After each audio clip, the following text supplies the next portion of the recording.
नमस्कार, मैं हूँ शिवम। मध्य प्रदेश की बात करेंगे। मध्य प्रदेश में चुनाव है और बीजेपी और कांग्रेस के बीच प्रतिद्वंद्विता बढ़ती जा रही है, लेकिन बीजेपी के लिए बहुत आसान नहीं है इस बार का चुनाव। मध्य प्रदेश बीजेपी में मतभेद कैसे बढ़ रहे हैं, कैसे वहाँ पर इस बार कांग्रेस मजबूती से लड़ रही है, ये हम समझने की कोशिश करेंगे। कई सारे चेहरे हैं मध्य प्रदेश में जो आमने सामने हैं। सीएम चौहान से आगे देखने पर आप अगर देखेंगे तो बहुत सारी चीज़ें हो रही हैं। एक कहानी से मैं शुरुआत करता हूँ। 3 सितंबर को मध्य प्रदेश में पार्टी अध्यक्ष जेपी नड्डा ने एक यात्रा शुरू की। भारतीय जनता पार्टी की ये यात्रा बहुत खास मानी जा रही है। इसका नाम है जन आशीर्वाद यात्रा। एमपी की पूर्व मुख्यमंत्री उमा भारती को इसमें नहीं बुलाया गया और इसके बाद सार्वजनिक तौर पर उनका गुस्सा फूटा, जो सत्तारूढ़ दल की राज्य इकाई में बढ़ते मतभेदों को उजागर करता है। ये बताता है कि कैसे उमा भारती की नाराजगी मुश्किलें खड़ी कर सकती है। इस साल के आखिर में मध्य प्रदेश विधानसभा के चुनाव होने हैं और ऐसे में राज्य में भाजपा के भीतर जो सिरपुटोवल है और मुख्यमंत्री की कुर्सी को लेकर कई स्तर पर संघर्ष चल रहा है, जिसमें कई हाई प्रोफाइल नेता भी शामिल हैं। खबर यह है कि भाजपा का जो टॉप नेतृत्व है, शीर्ष नेतृत्व है, वो भी नए चेहरों को बढ़ावा देने और पार्टी का नेतृत्व करने के लिए चौहान से इतर अलग और आगे देखने पर विचार कर रहा है और यही बात मध्य प्रदेश में उथल पुथल पैदा करती है। पार्टी के अंदरूनी सूत्रों और राजनीतिक पर्यवेक्षकों ने कई स्पष्ट बातें की हैं और इस पद के इच्छुक लोगों की कतार के बारे में बात की है और इसमें प्रमुखता से केंद्रीय मंत्री ज्योतिरादित्य सिंधिया, राज्य के गृह मंत्री नरोत्तम मिश्रा, राज्य भाजपा प्रमुख पीडी शर्मा, केंद्रीय मंत्री नरेंद्र सिंह तोमर और वरिष्ठ भाजपा नेता कैलाश विजयवर्गीय का नाम शामिल है। इसके अलावा केंद्रीय मंत्री प्रहलाद सिंह पटेल का नाम भी मुख्यमंत्री के चेहरों में आगे चल रहा है।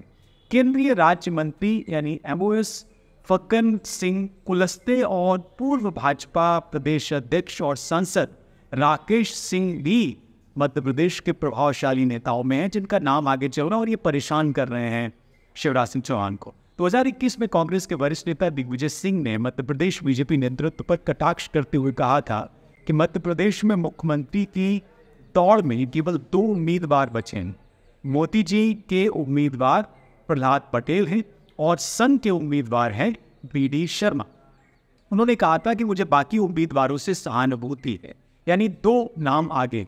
लेकिन अब दावेदारों का दायरा बढ़ गया है, लोग बढ़ रहे हैं और यही बीजेपी की असल मुश्किल।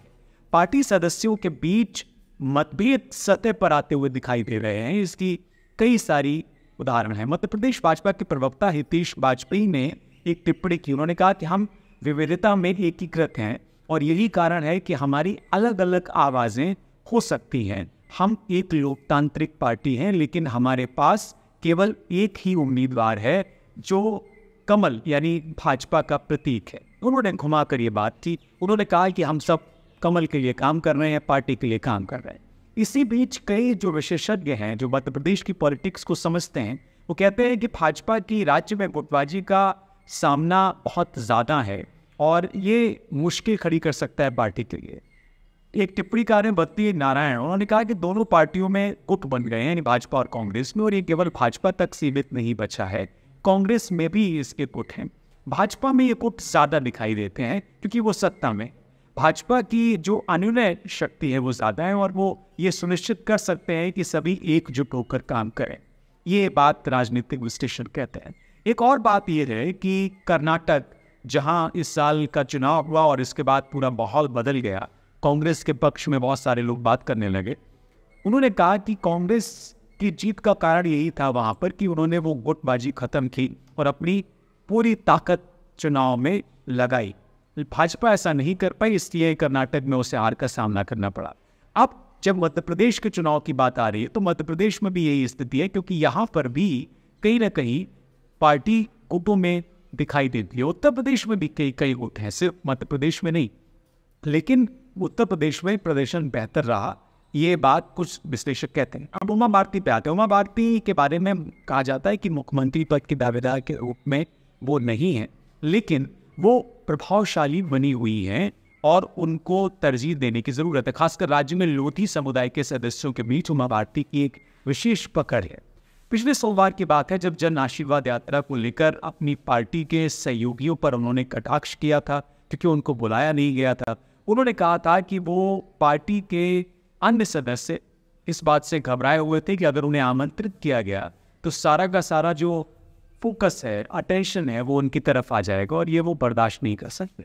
एक्स यानी ट्विटर पर एक पोस्ट में उन्होंने ये कहा कि वो आमंत्रित किए जाने पर भी यात्रा का हिस्सा नहीं बनेंगी। इसके बाद कई सवाल खड़े हुए। पूर्व मुख्यमंत्री का राज्य में पार्टी सहयोगियों के साथ संघर्ष एक लंबा इतिहास रहा है, ये आज की बात नहीं। 2005 में ये संघर्ष शुरू हुआ जब बीजेपी के शीर्ष नेतृत्व ने मुख्यमंत्री के रूप में उनकी वापसी की कोशिश को नजरअंदाज कर दिया था। वो ये चाह रही थी कि वो मुख्यमंत्री के तौर पर राज्य में दोबारा से आए। उमा भारती, जिन्हें 2003 के एमपी विधानसभा चुनाव में पार्टी को जीत दिलाने का क्रेडिट दिया जाता है, वो 1994 के हुबली दंगों से संबंधित एक मामले में उनके खिलाफ गैर जमानती वारंट जारी होने के बाद 2004 में सीएम पद से हट गई थी। उनको सीएम पद छोड़ना पड़ा था।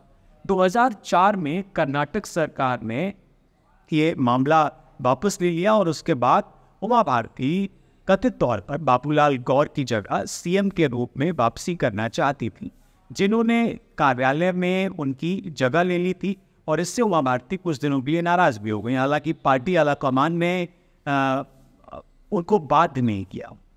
पूर्व प्रदेश अध्यक्ष हैं प्रभात झा, उनसे मिलने के बाद राजनीतिक गलियारों में ये हलचल उस वक्त बढ़ गई थी।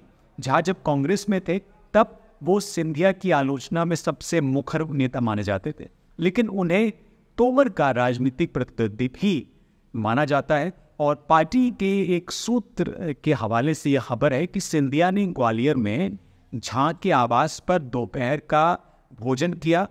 उनकी बंद कमरे में एक लंबी बैठक हुई, बैठक में बहुत सारी बातें हुई। ये पहली बार है जब सिंधिया उनसे मिलने आए हैं। कई लोग इसे एक बड़े राजनीतिक बयान के रूप में देख रहे हैं, बड़े राजनीतिक घटनाक्रम के रूप में देख रहे हैं। इसी तरह से बीडी शर्मा बनाम सीएम चौहान। एमपी बीजेपी नेताओं के मुताबिक प्रदेश बीजेपी यानी मध्य प्रदेश बीजेपी अध्यक्ष वीडी शर्मा और सीएम चौहान के बीच की प्रतिद्वंद्विता किसी से छिपी नहीं है। अखिल भारतीय विद्यार्थी परिषद से निकले शर्मा मध्य प्रदेश के महाकौशल क्षेत्र से हैं और केंद्रीय नेतृत्व ने उन्हें राज्य में चौहान सरकार द्वारा किए गए कार्यों को उजागर करने के लिए कहा है और ये कहा है कि वो इस पर फोकस करें। दूसरी ओर चौहान 4 बार मध्य प्रदेश के मुख्यमंत्री के रूप में काम करने वाले पहले भाजपा नेता हैं और उन्हें पार्टी के वरिष्ठ नेता LK आडवाणी का करीबी माना जाता है। ऐसा माना जाता है कि शिवराज सिंह चौहान और आडवाणी एक दूसरे को बहुत करीबी से देखते हैं। वो एकमात्र नेता हैं जो भाजपा के अटल बिहारी वाजपेयी LK आडवाणी के शासनकाल के दौरान मुख्यमंत्री बने थे। आडवाणी जो आज भी सत्ता में है, हालांकि उनका गढ़ भोपाल संभाग माना जाता है और वो विदिशा से लोकसभा सांसद रह चुके हैं, लेकिन 4 बार मुख्यमंत्री रहने के बाद पूरे राज्य में उनकी व्यापक अपील है और वो कुछ मामलों में वीडी शर्मा से मजबूत हैं। उनकी सरकार द्वारा शुरू की गई कई महिला केंद्रित कल्याण योजनाओं के वजह से उन्हें मामा उपनाम भी मिला और उसकी वजह से वो काफ़ी मशहूर भी हैं। राज्य ओबीसी कल्याण आयोग के एक सर्वेक्षण के हिसाब से अगर उसको आप माने आधार, तो वो एक जननेता और उस राज्य में पार्टी का ओबीसी चेहरा है, यानी मध्य प्रदेश में, जहां लगभग आधी आबादी ओबीसी है, यानी मध्य प्रदेश की आबादी। शर्मा और चौहान के बीच गर्मजोशी वाले रिश्ते और कार्यकर्ताओं के मनोबल पर इसके प्रभाव का मुद्दा कथित तौर पर इस साल मई में भाजपा की राज्य कार्यकारिणी की बैठक के दौरान उठाया गया था। उस वक्त ये बात उठी थी कि भाई ये जो चल रहा है ये कितना ठीक है। पार्टी के एक दूसरे पदाधिकारी ने कहा कि केंद्रीय नेतृत्व को भी इससे अवगत कराया गया है, खासकर आगामी विधानसभा चुनाव पर इसका क्या प्रभाव पड़ेगा, इसको लेकर बातचीत चल रही है। और एक और मैं नेता के बारे में बता दूं, जिनका नाम तो नहीं मैं लूँगा यहाँ पे, लेकिन मध्य प्रदेश में पार्टी नेतृत्व के साथ बैठक के दौरान अमित शाह ने बीडी शर्मा को स्पष्ट कर दिया था उस नेता के मुताबिक कि राज्य इकाई को चौहान के नेतृत्व में राज्य सरकार द्वारा चलाई जा रही योजनाओं को जन जन तक पहुँचाने की ज़रूरत है, जन जन तक ले जाने की ज़रूरत है। ये एक ऐसी बात है जिससे कहीं ना कहीं डरती हुई दिखाई दे रही है भारतीय जनता पार्टी कि कहीं ऐसा ना हो कि ये जो प्रतिद्वंद्विता है मध्य प्रदेश भारतीय जनता पार्टी के भीतर वो उसके लिए सिरदर्द बन जाए, वो उसके लिए ऐसी मुसीबत बन जाए जिससे वो निजात ना पा पाए।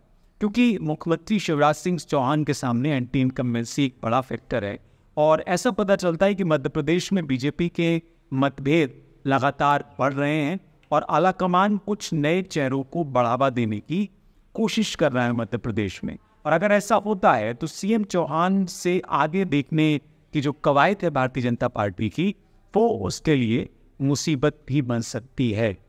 आज के कार्यक्रम में इतना ही। मध्य प्रदेश में जो पूरा एक गणित है और सीएम शिवराज सिंह चौहान पर फूल बरसाती उमा भारती की जो मैंने आपको फोटो भी दिखाई है, इसमें उससे एक चीज़ स्पष्ट होती है कि मध्य प्रदेश में बहुत आसान नहीं रहने वाला है इस बार का इलेक्शन भारतीय जनता पार्टी के लिए।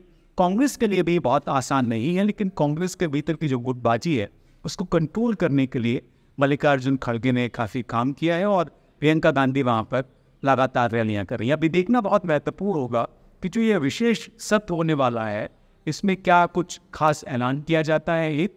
और दूसरा जो महत्वपूर्ण है वो ये कि क्या भारतीय जनता पार्टी इस गुटबाजी से निजात पाने के बाद सत्ता एक बार फिर से हासिल करती है, क्योंकि अगर ऐसा हुआ तो ये वाकई में एक बड़ा रिकॉर्ड होगा। फिलहाल कार्यक्रम में इतना ही। आपको कार्यक्रम कैसा लगा ज़रूर बताएं। मध्य प्रदेश की पॉलिटिक्स और जो आगामी चुनाव हैं उससे जुड़ी हुई कई सारी खबरें द ब्लिंक मीडिया पर आने वाली, उसको देखने के लिए आप लाइक शेयर सब्सक्राइब ज़रूर करिए। कमेंट करके बताइए कि आप किस तरह के कंटेंट देखना चाहते हैं। बहुत सारे इस लोगों की खबरें आती हैं जिसके बारे में मैं आपको ज़रूर बताता रहूँगा वक्त पर। फिलहाल इस कार्यक्रम में इतना ही। मुझे इजाज़त दीजिए और शुक्रिया।